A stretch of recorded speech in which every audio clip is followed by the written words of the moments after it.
효력은 이제 세 가지 측면에서 시간적으로 언제부터 언제까지 효력을 가지는 거냐, 행정법이란 건. 이때의 행정법이란 거 이제 그 성문으로 된 법령을 주로 말해요. 대통령령, 총리령, 부령 이런 거는 언제부터 언제까지 효력을 가지느냐. 그다음에 누구한테 효력을 가지느냐. 그렇죠? 외국인들한테 효력이 미치느냐. 그렇죠? 그다음에 장소는 어디까지 미치느냐. 그렇죠? 제주시 조례면 제주시에만 미치느냐. 당연히 그렇겠죠. 제주시 조례면 제주시만 미칠 거예요. 그런 걸 써놓은 거예요. 자, 먼저 효력이란 이런 걸 말하고요. 효력의 범위, 먼저 시간적 효력은 효력 발생 시점은 언제냐 이거죠. 시행일에 관하여 부칙이나 시행령 등에서 직접 날짜를 보통 정합니다. 이 시행령은 2016년 3월 1일부터 시행한다. 이렇게 딱 적어줘요, 밑에다가. 그러면 그날부터 시행하는 거죠. 효력이 발생하는 거예요. 근데 문제는 니은. 그 시행일에 관해 특별한 규정이 없으면 공포를 한 날로부터 20일이 경과하면 효력이 발생하도록 해놨어요. 20일 별표예요. 20일을 줍니다. 오늘 공포하잖아요. 그러면 20일 후부터 이제 그 법률은 효력을 가지게 된다. 조례와 규칙도 마찬가지예요. 디귿. 근데 어떤 법령 중에는 국민의 권리를 제한하는 내용이 들어가 있겠죠. 또는 의무를 부과하는 내용이 들어가 있는 법령이 있겠죠. 자, 이런 법령은 적어도 그 밑에 줄 30일이 경과한 날로부터 시행되도록 해야 돼요. 적어도 공포한 날로부터 적어도 30일 후에 시행되도록 해줘야 됩니다. 적어도 30일 동그라미. 근데 요거는 법령 등 공포에 관한 법률이라는 데 있기 때문에 요거는 이제 국가가 공포하는 법령을 말하고요. 자치단체의 조례규칙은 지방자치법에 있거든요. 거기에는 뭐 특별한 말이 없어요. 따라서 조례는 그냥 공포한 날로부터 20일. 일반 법령은 원래 20일인데 권리 제한하거나 의무를 부과하면 적어도 30일. 조례와 규칙은 적어도 30일은 적용이 없다. 너무 깊게 들어가는 건데 가끔씩 그렇죠? 물어볼 수도 있습니다. 그러니까 나중에 외우시면 돼요. 이런 거는. 다음 공포를 아까 공포한 날로부터 20일이라 그랬잖아요. 언제가 공포한 날이죠? 공포를 어떻게 하죠? 광화문에서 막 확성기 되고 무슨 맘냥 공포한다 이렇게 하나요? 그게 아니라 관보에다가 이렇게 게재를 해요. 관보는 행정자치부 장관이 이제 관보를 이렇게 매달 냅니다. 자, 국가의 법령에 있어서는 관보에 게재하는 행위를 말한다. 공포 1은 그러한 법령이 게재된 관보나 또 예배적으로 신문에다 실을 때도 있어요. 이제 그때 발행된 날을 말한다. 편하게 읽으면 돼요. 그렇겠네. 관보 발행이라는 것은 어떤 거냐? 공포일과 시행일이 일치하는 경우, 공포하자마자 바로 시행하는 경우가 있겠죠. 자, 그때는 최초 구독 가능시입니다. 도달주의 입장에서 관보가 서울의 중앙보급소에 도달되어 국민이 마음만 먹으면 언제든지 구독할 수 있는 그때의 시점, 최초 구독 가능시 동그라미 해놓으면 돼요. 그때 발행됐다고 보자. 공포일과 시행일이 일치하지 않는 경우는 이거는 이제 시점이 그렇게 중요하지 않으니까 관보에 게재된 날짜하고 실제 인쇄일이 다를 때는 언제를 하는 게 좋을까요? 실제가 중요하지 항상. 실제로 인쇄된 날 세모. 여기 참 느낌이 잘 안 올 수가 있어요. 그러니까 세모니까 많이는 안 나온다는 뜻이에요. 그 다음에 공포의 방법은 법률이나 조약, 대통령령, 총리령, 부령 이렇게 이제 국가가 대통령이 공포하고 뭐 이런 것들은 관보에 게재해서 공포를 하고요. 가끔씩 대통령이 법률안을 거부권을 행사할 때가 있어요. 박근혜 대통령도 법률안 거부권을 하나 행사했죠. 뭐예요? 세월호법과 관련해서 시행령에 대해서 어떤 통제 방법을 조금 강화한 국회법 98조의 2의 개정안을, 개정 법률을 대통령이 거부권을 행사해 버렸어요. 국회에는 통과됐는데 대통령이 공포를 못 해주겠다 이렇게 개긴 거죠. 대통령이 개겠다 그래도 돼? 개겠다 그래도 돼? 국민이 주인이니까. 자, 예, 다시 거부권을 행사하면 국회로 다시 돌려보냅니다. 그러면 국회에서 다시 제적 과반수 이상이 찬성하면 통과가 될 수도 있어요. 제적 과반수인가? 3분의 2인가 모르겠는데. 하여튼 그러면 되는데 지금 새누리당이 반대하고 있기 때문에 통과가 안 되죠. 그래서 그냥 국회에 묶여 있는 거예요. 내년 이제 총선 올해네요. 이제 총선 끝나면 그 법률안은 저절로 폐기가 됩니다. 만약에 국회의장이 다시 재의결해서 통과시켜버려요. 그러면 이제 이걸 다시 대통령한테 보내거든요. 대통령이 지금 삐져 있는데 공포를 해주겠어요? 공포를 누가 한다 그랬어요 아까? 행자부 장관이. 행자부 장관은 누가 임명한 사람이에요? 대통령이 임명한 사람이란 말이야. 실어주다가 맞아 뒤지지. 그래서 안 실어준다고? 그럼 어떡해? 할 수 없죠. 국회의장이 이제 공포할 수밖에 없잖아요. 관보인은 안 실어주니까 어디다? 서울에서 발행되는 일간신문에 2개 이상의 실어버리면 공포가 되도록 해놨어요. 그게 이제 예외인 거예요.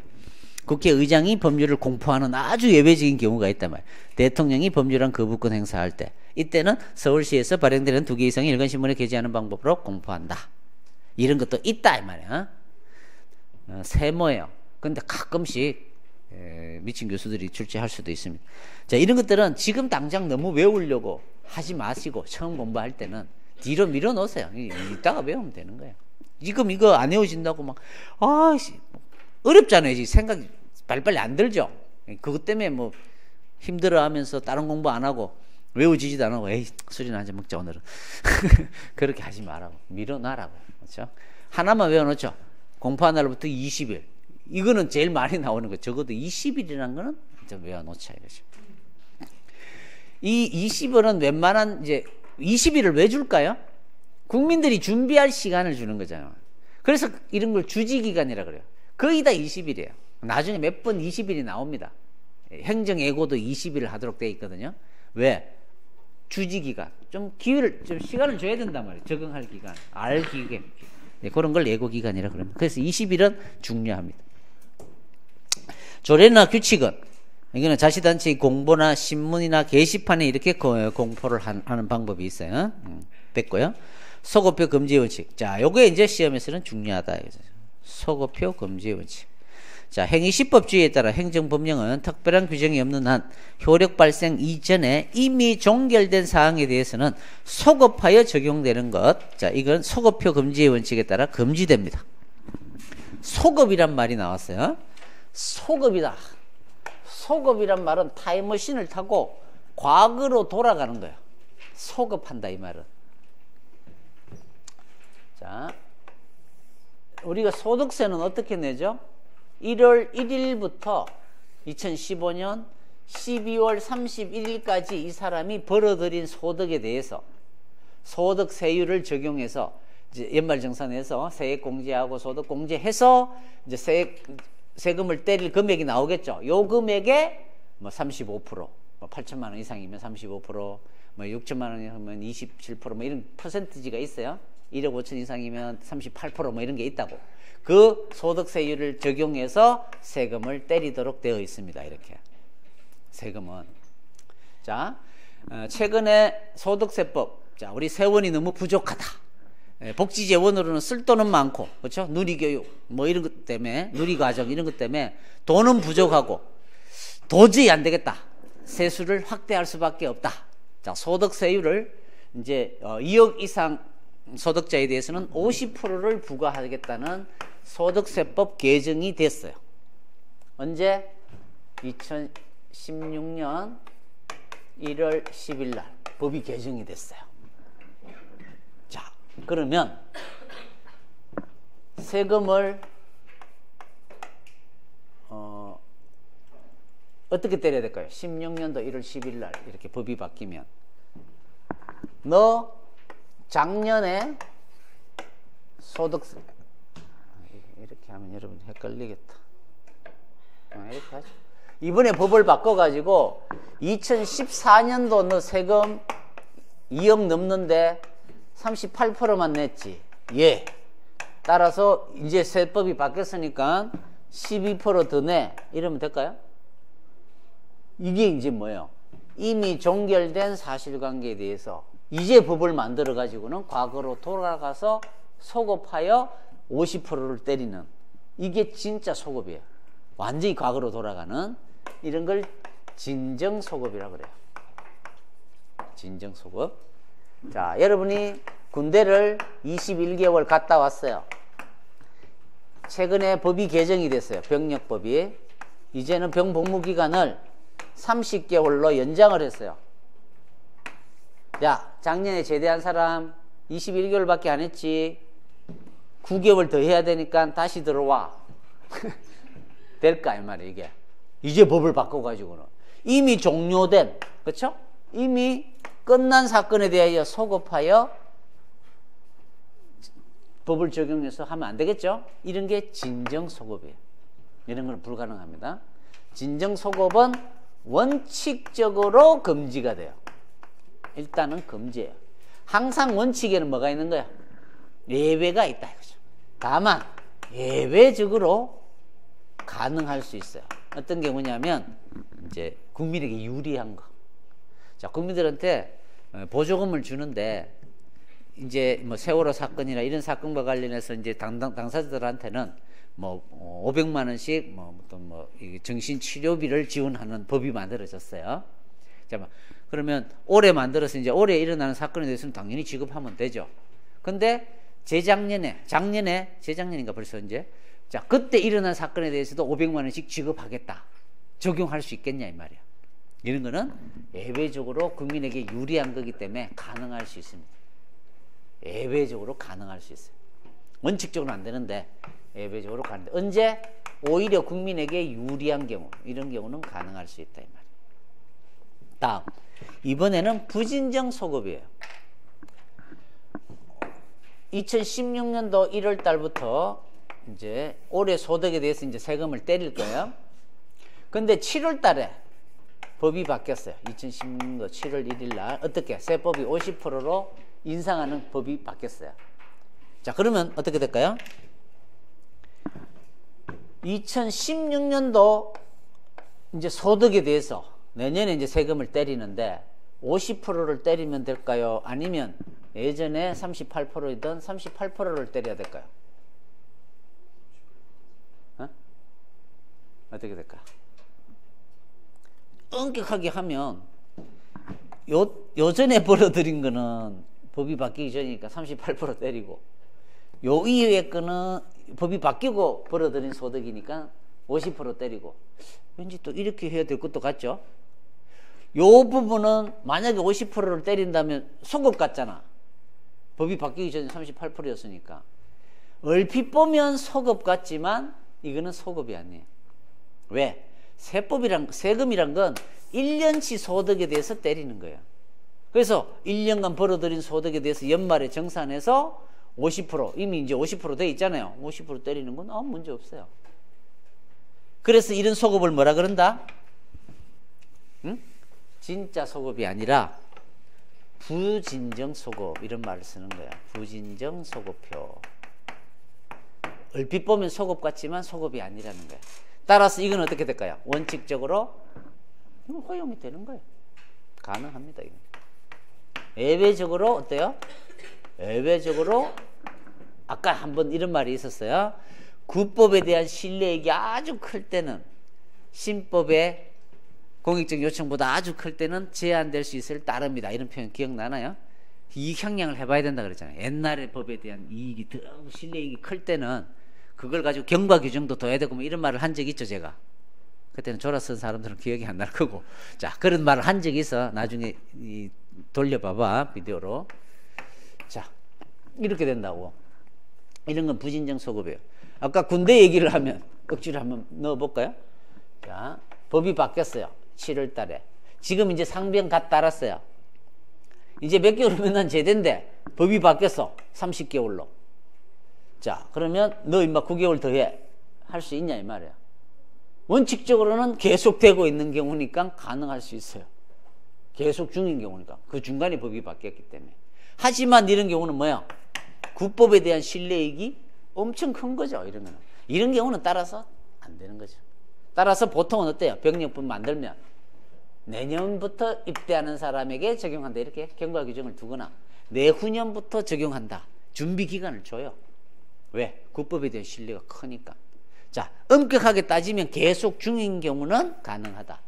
이미 완료된 경우에 소급하는 건 안 된다.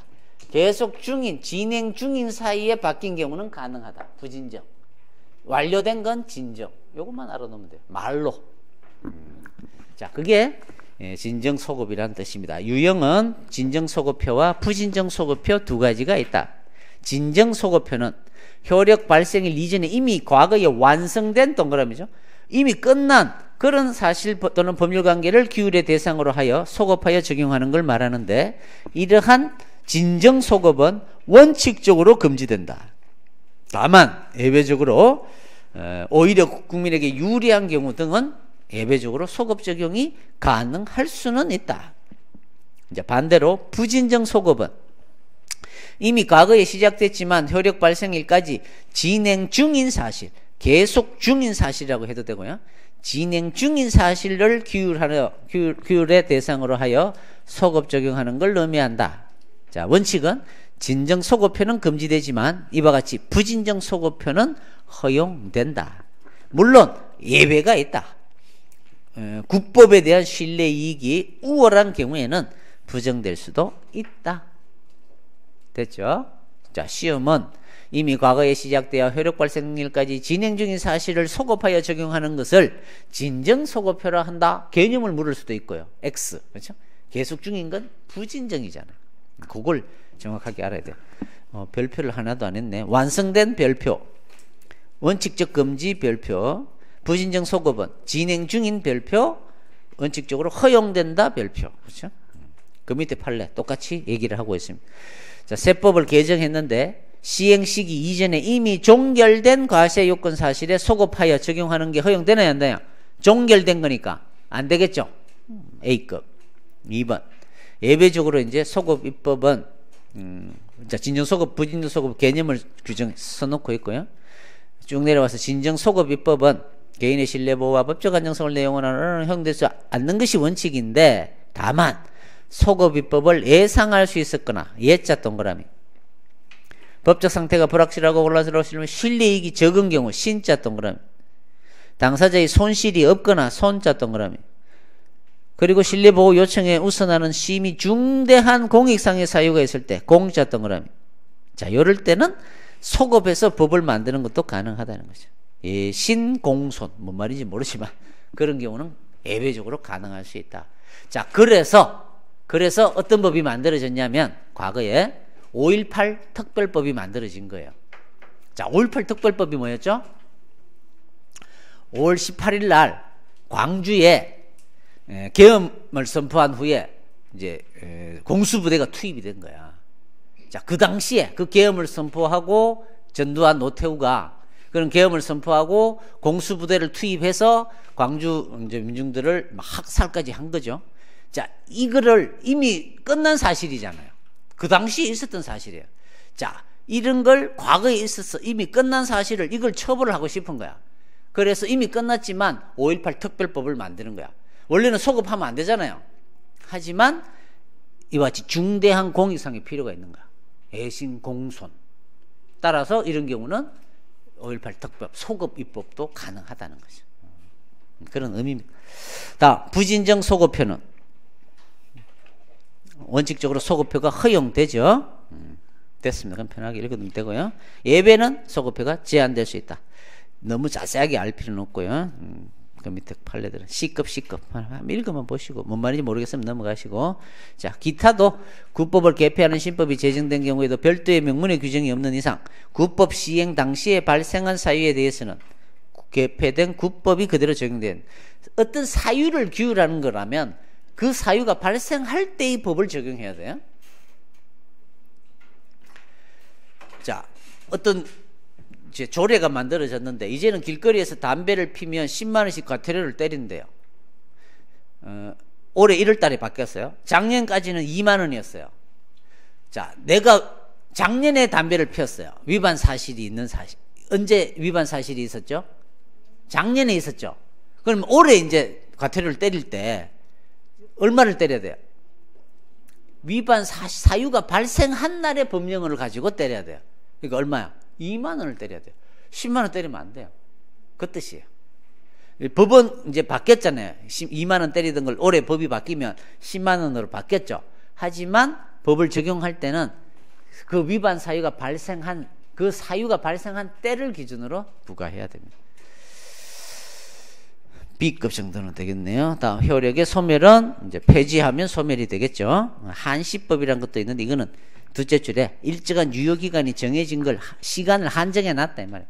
그러니까 예를 들면 어떤 법률을 2016년 12월 31일까지 시행한다 이렇게 못 박아놓은 법률들이 있다고. 그러면 그 날짜가 되면 그 법률은 효력이 없어지겠죠. 확인 문제. 법령의 효력 발생에 관한 설명으로 옳지 않은 것은 2009년도 실제 문제예요. 1. 대통령령 정리령 무력은 특별한 규정이 없는 한 공포한 날로부터 14일이 경과하면서 효력이 발생한다. 이게 14일이 아니라 20일이잖아요. 20일. 바로 답이 되죠.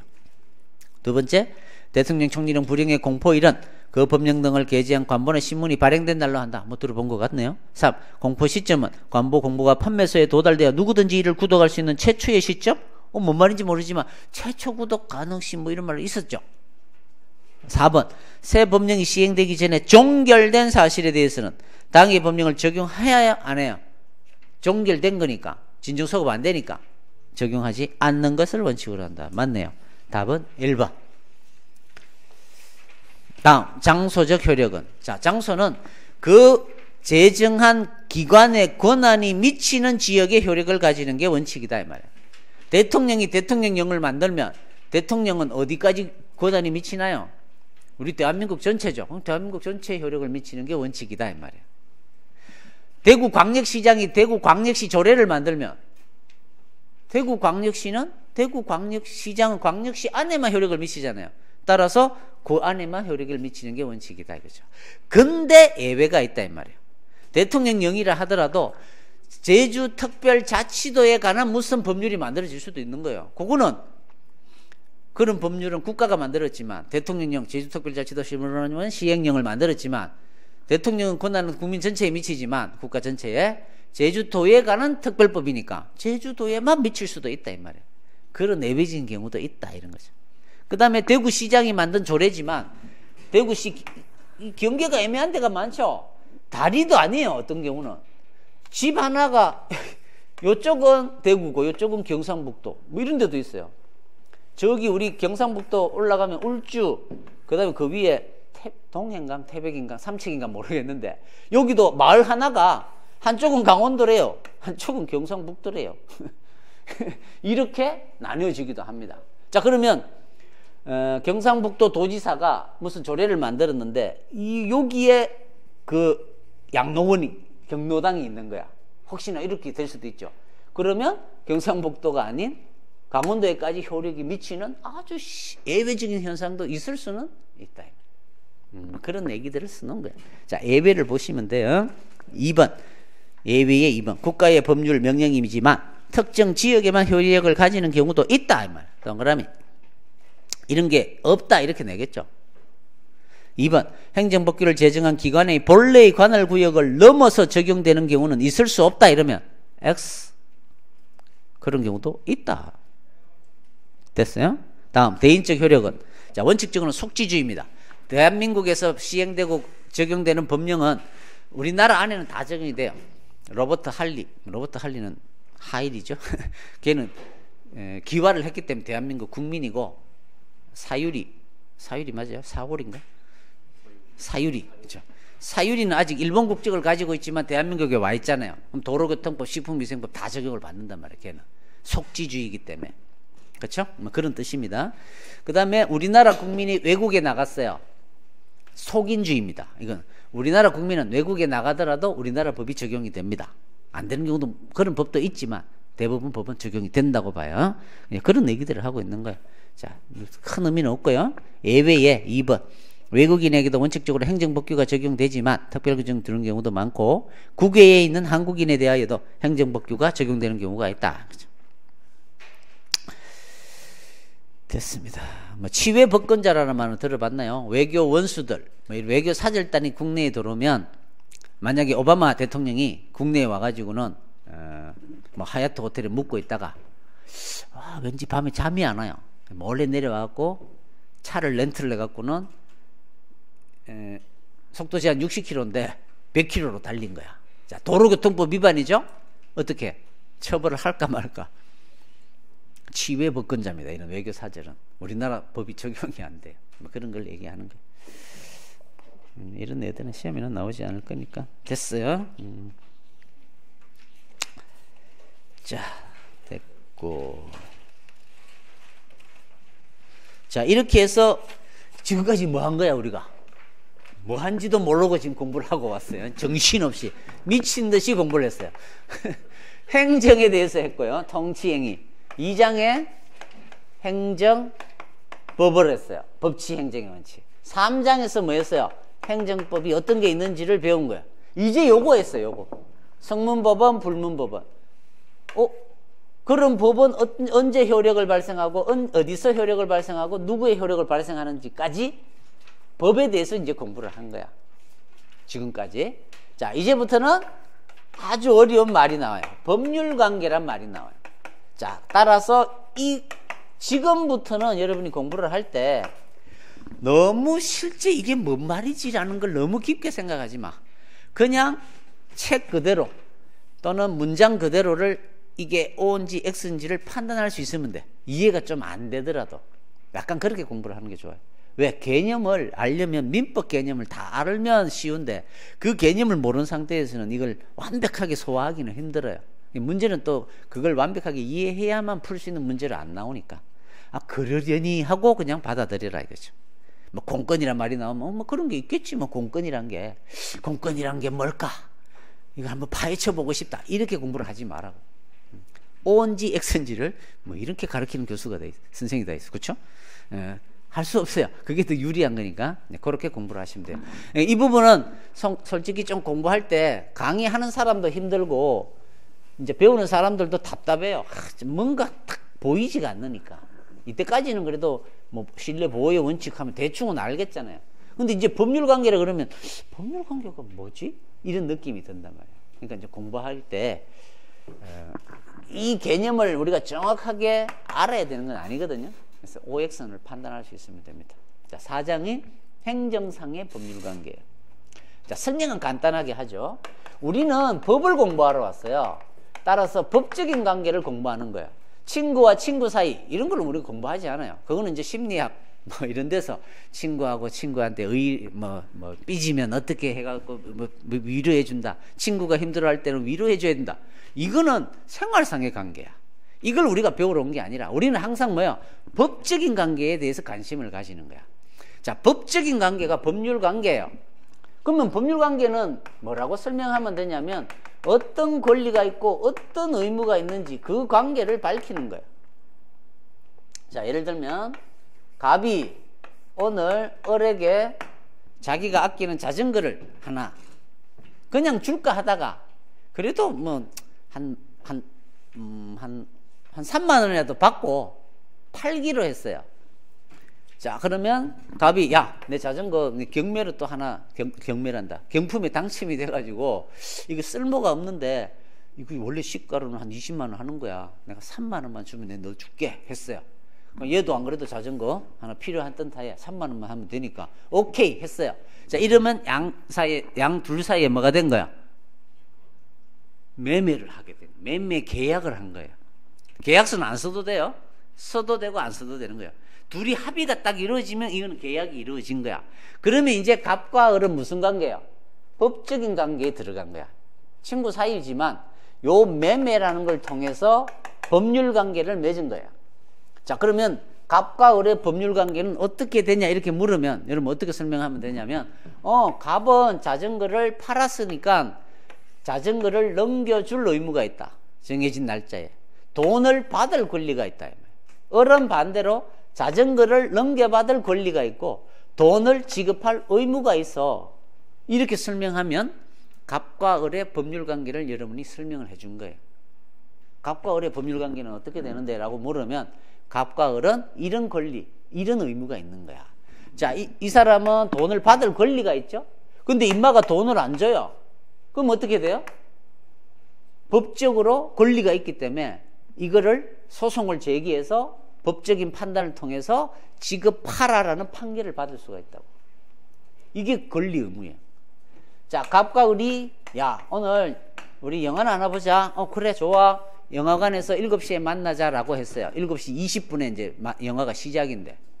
이 자식이 7시 15분 돼도 안 오는 거야. 20분이 지나버렸어요. 영화를 못 봤어요. 분명히 약속을 했는데 갑이 을에게 소송을 제기합니다. 네가 안 옴으로써 나는 손해를 봤다. 그렇죠? 자, 손해배상 청구를 하면 받아들여질까 이 말이야. 얘하고 얘는 법적인 계약을 한 게 아니에요. 그냥 생활상의 약속을 한 거에 불과해요. 따라서 이런 경우는 권리가 생기는 게 아니야. 너 반드시 나올 의무가 있어? 나는 나오게 할 권리가 있는 게 아니야. 이런 거는 생활관계예요. 이런 거는 법적인 권리가 아니에요. 이런 거는 이제 서로 뭐 싸우든지 뭐 서로 알아서 해결해야지. 그렇죠? 이거는 법을 가지고 해결할 수 있는 게 아니에요. 이거는 우리가 공부할 바가 아니죠. 자, 그래서 결론은 법률관계란 말은 이렇게 권리 의무 관계를 말한단 말이야. 이거는 민법에서 배우는 거야. 이거는 여러분은 매일 많은 법률관계를 맺고 있어요. 버스를 탔어요. 버스를 타는 게 뭐예요? 나는 청약을 하는 거예요. 버스 이용 계약을 맺겠습니다. 이거예요. 그 카드 단말기에 띡 하죠. 승낙이에요. 버스 업체가. 오케이. 그러면 나는 돈 줄 의무 권리가 있고 돈 받을 걔는 권리가 있고, 반대로 나는 서비스를 이용할 권리가 있고 걔는 서비스를 제공할 의무가 있는 거야. 가다가 운전기사 아저씨가 아저씨 난 운전하기 싫어. 집에 막 가요. 차 세워놓고. 나는 뭘 요구할 수 있다? 당신은 운송계약을 맺었으니까 나를 어디까지 태워다 줄 의무가 있는 거예요. 그 권리를 의무를 이행하지 않았으니까 의무를 이행하라. 그런 의무를 이행하지 않음으로써 내가 손해를 입었다는 걸 입증해서 손해배상을 청구할 수 있는 거예요. 이게 계약이에요. 이런 거는 어디서 배운다? 이건 민법에서 배우는 거야. 이거는 민법에서. 근데 우리는 그런 걸 배우러 온 게 아니야. 우리는 행정과 관련된 법률관계를 배우러 온 거야. 이것만 알면 되는 거죠. 자, 방금 얘기했듯이 법률관계는 권리와 의무관계를 말해. 이런 거는 몰라도 돼요. 내가 설명은 했지만 이런 것까지 여러분이 깊이 들어갈 필요가 없다고. 자, 그러면 행정상의 법률관계를 우리는 이제 공부를 할 건데, 이거는 다시 역시 한번 나눠볼 수 있어요. 조직법상의 관계가 있을 수가 있어요. 조직법상의 관계는 별게 아니고 대한민국이라는 거 하고 대구광역시, 서울특별시하고의 관계, 이런 거, 이런 관계들도 있을 거 아니에요. 국가라는 행정주체 안에서 맺어지는 관계, 환경부 장관하고 국토부 장관하고의 관계, 이런 것들, 이런 것들은 우리가 조직에 대해서는 자세하게 안 배운다 그랬어요. 이런 것들도 있을 수는 있죠. 법적인 관계가. 지금 수원에서는 이게 이제 인천이었는데 여기가 연수구고 이쪽이 남동구예요. 여기에 간척 사업을 해가지고 송도시를 만들어 놓은 거예요. 지금 땅을 메워가지고는 바다를. 자, 이 송도시를 여기 이제 뭐 국제 뭐 학교도 들어오고 이제 상가도 크게 들어오고 하니까 이걸 연수구에 넣을 거냐 남동구에 넣을 거냐 이 말이에요. 서로 자기한테 넣으려고 그럴 거 아니야. 왜? 세금이 많이 걷어지니까. 그래서 지금은 거의 연수구한테 다 들어갔어요. 그래서 지금 1구역하고 11구역에 대해서 다시 남동구인가 이제 이쪽에서 연제구인가 하여튼 여기에서 이제 이것까지도 연수구로 가는 건 말이 안 된다. 권한 다툼이 일어나고 있어요. 지금 헌법재판소에 권한 제기를 신청해 놓은 상태예요. 자, 이와 같이 개인과 개인이 아니고 이거는 약간 공적인 거잖아요. 하지만 이런 거는 행정 조직 내부에서 저거들끼리 누구의 권한인지 이걸 다투는 거야. 이거는 조직상의 관계니까 우리의 관심은 아니에요. 이런 것도 있을 수는 있어요. 자세하게 공부를 안 해요. 이거는 우리가 강론에서 배워요. 우리는 그게 아니라 국가가 국민을 상대로 뭔가 작용을 함으로써 맺어지는 관계, 이걸 공부하러 온 거야. 작용과 뭔가 국가와 국민 사이에 뭔가 이 행위가 이루어짐으로써 맺어지는 관계. 세금을 부과하게 되면 어떤 권리 의무가 생기죠? 국가는 세금을 거둬들일 권리가 있는 거고, 국민은 세금을 납부할 의무가 생기는 거고, 철거 명령이 나오면 국가는 철거를 시킬 권리가 있는 거고, 국민은 철거할 의무가 생기는 거고, 이와 같이 권리 의무 관계가 나온단 말이야. 이걸 우리는 공부하는 거야. 작용과 관련된 걸 공부를 한다 이 말이야. 자, 여기는 다시 또 두 가지로 나눠져요. 공법적인 관계가 있고 사법적인 관계가 있다 이 말이야. 우리는 뭘 배우러 왔죠? 우리 행정법은 공법이라 그랬죠. 이쪽이 우리의 관심이에요. 이쪽은 이거 우리 관심이 아니에요. 이게 민법에서 배우는 거야. 근데 왜 이 얘기를 왜 하죠? 국가지만 사법적인 계약을 맺는 경우도 있어요. 국가의 어떤 짜투리 땅에 국가 소유의 땅이 있는 거야. 이거 쓸 데가 없어요. 누구한테 팔고 싶어요. 어떤 사람이 왔어요. 이거 좀 사고 싶다고. 팔 수 있어요. 매매할 수 있어요. 국가가 필요한 컴퓨터가 한 2대가 필요해요. 고장이 났어. 그럼 컴퓨터를 구매해야 될 거 아니에요. 대한민국이 매수인이 되는 거고 그 매도인이 이제 삼성전자가 되는 거예요. 자, 매매 계약을 할 수도 있죠. 국가랑 개인이 사법상 계약을 맺는단 말이에요. 그렇죠? 이런 게 있을 수 있잖아. 그 다음에 국가에 세종시 청사를 하나 지어야 돼. 세종시 공무원이 지어야 돼요? 어떻게 짓겠어요? 누구한테 맡기죠? 민간업자들한테 맡길 거 아니에요. 무슨 이수건설이든 뭐 삼성중공업이든 이런 건설사한테 맡기겠죠. 자, 맡겼어. 건물을 지었는데 물이 셉니다. 이거는 어떻게 다퉈야 될까요? 이건 민사관계예요. 민사관계. 사법관계란 말이야.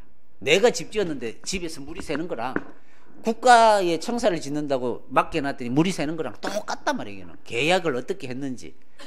그 계약에서 다툼이 생기면 민사소송으로 간단 말이에요. 자, 여기는 무슨 법이 적용이 돼요?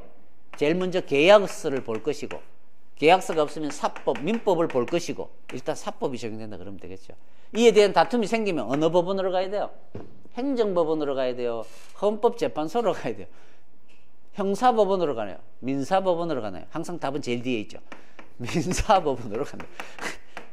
민사법원으로 간다 이거죠. 그러니까 민사소송을 제기해야 되는 거예요. 사법관계. 자, 요거는 우리는 뭘만 알면 돼요? 국가하고의 일어나는 일 중에 이거는 사법관계로 간단다라는 것만 알면 되는 거야. 거기에서 어떤 일이 일어나는지 어떻게 소송을 하는지는 민사소송법에서 배우고 민법에서 배우는 거예요. 그것까지 우리가 공부할 수가 없어요.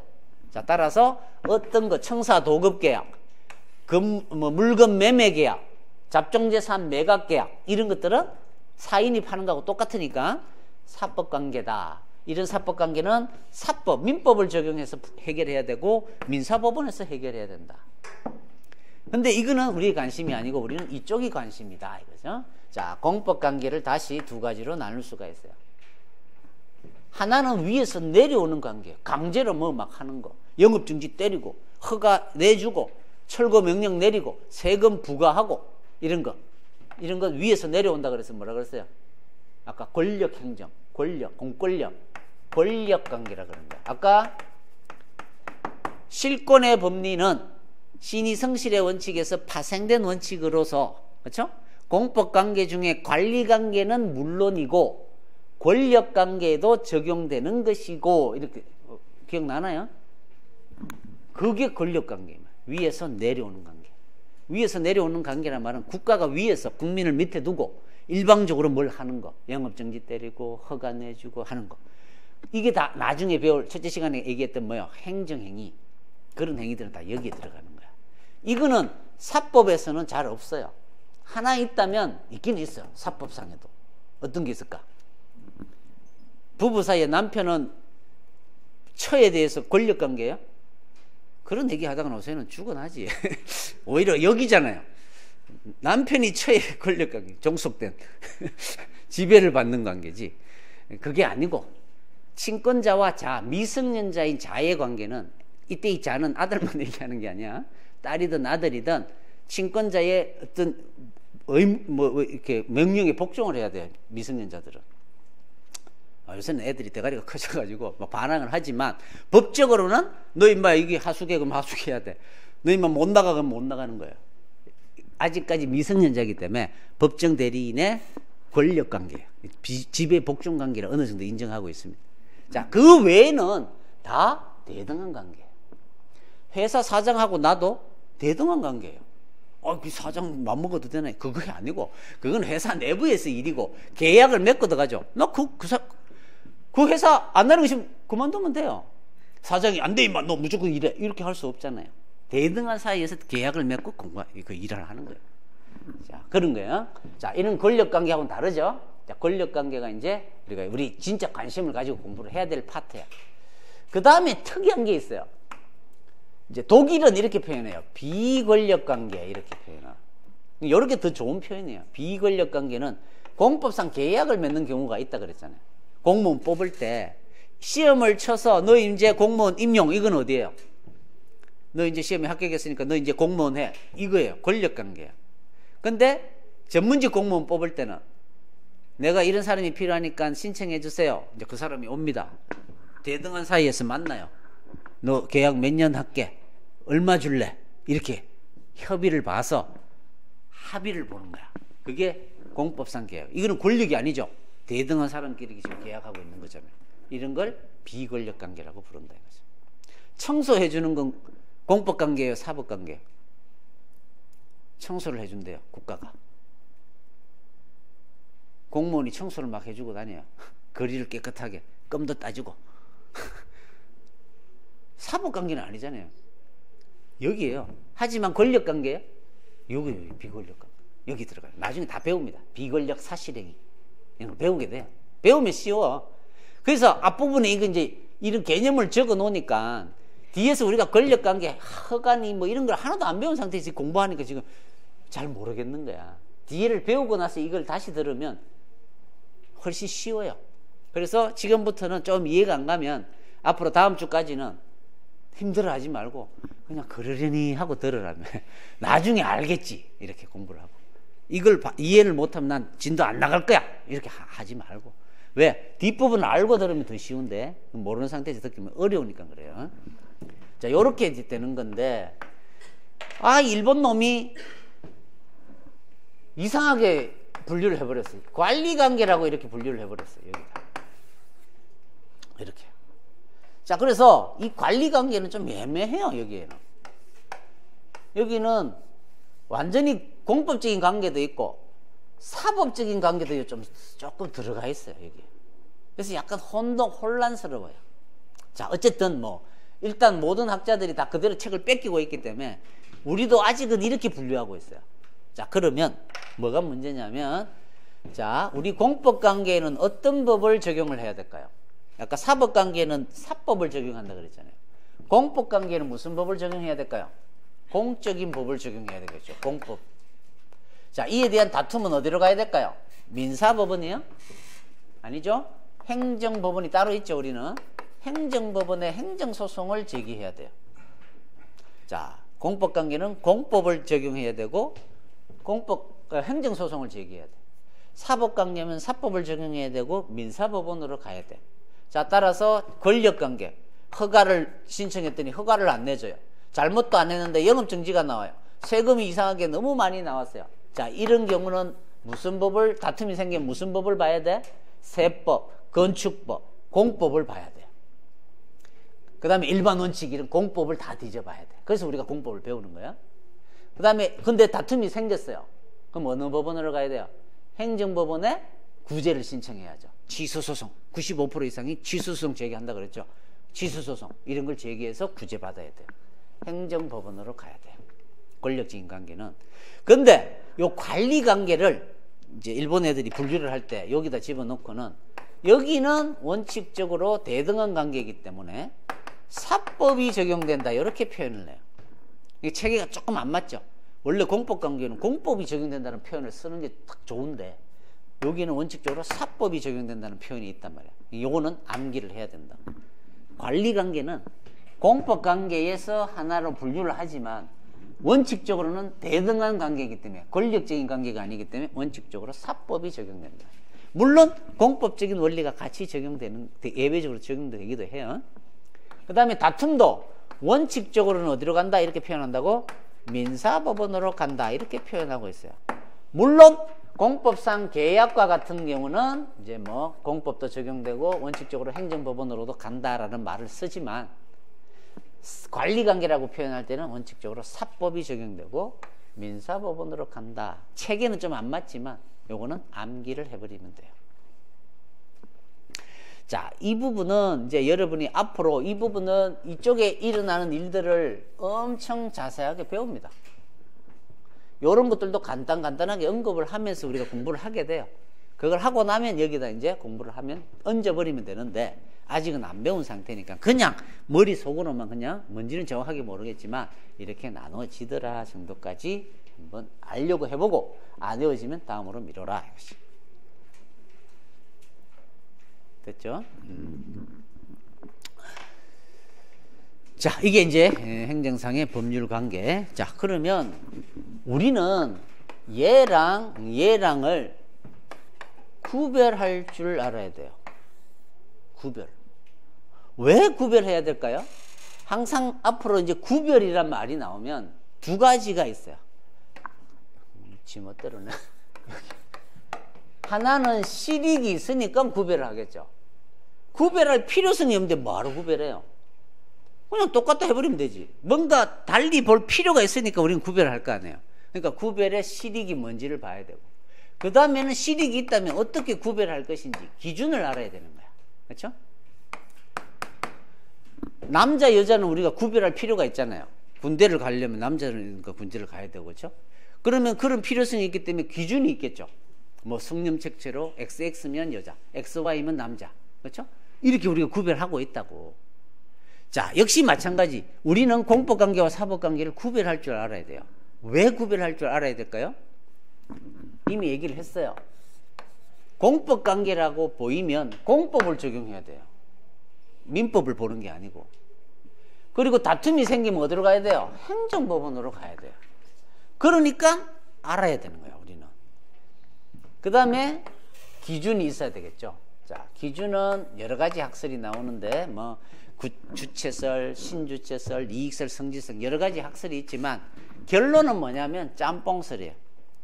모든 학설을 다 종합적으로 고려하여 무슨 관계인지를 결론을 짓자. 이게 통설판례예요. 결론은 종합설, 짬뽕설이다. 복수기준설이라고도 하고. 뭐 그렇게 이제 알고 넘어가서 이제 여러분들이 이걸 이제 당연히 배우게 되면 이건 당연히 공법관계고 이거는 사법관계인지 금방 알게 됩니다. 저 기준에 따라 여러분이 뭐 종합적으로 판단해서 결론을 내야 되는 게 아니고 저절로 알게 된다고. 시험은 다음 중 우리 판례가 공법관계라고 본 애가 아닌 것은 3개 내고 사법관계라고 본 거 하나 내요. 골라라 이렇게 낸다.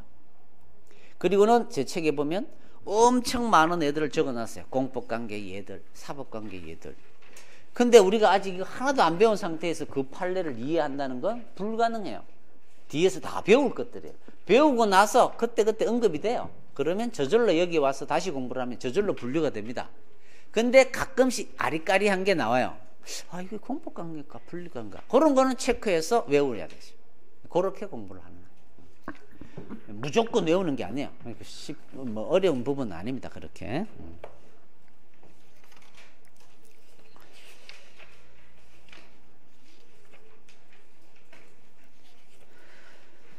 자, 여기까지 이제 설명을 했고, 잠시만 쉬었다가 책으로 빨리 정리를 했습니다.